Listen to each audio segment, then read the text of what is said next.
ఇదిగో బాబు, 2 గుడ్ల ఆమ్లెట్ అంటే ఎలా పడితే అలా కాదు. నేను చెప్తాను అలా అనే చెయ్యాలి.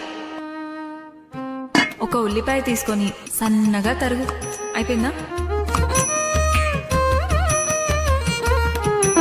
ఒక పచ్చిమిరపకాయ తీసుకున్నావా? దాన్ని నిలువుగా కాకుండా గుండ్రంగా కట్ చేయి, కానీ చిన్నగా.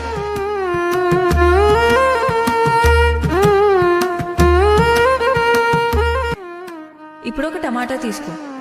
ఓయ్, ముందే చెప్తున్నాను, సగం టమాటాను మాత్రమే వేయాలి.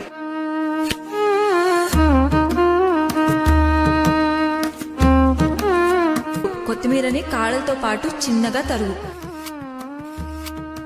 ఇప్పుడు ఇవన్నీ తీసుకొని ఒక గిన్నెలో వేసావా? ఇప్పుడు 2 గుడ్లు కొట్టు. ఇదిగో, ఇప్పుడే చెప్తున్నాను, అందులో పెంకు పడిందో అయిపోయావే. కొంచెం ఉప్పు, కొంచెం కారం వేసి బాగా కలుపు.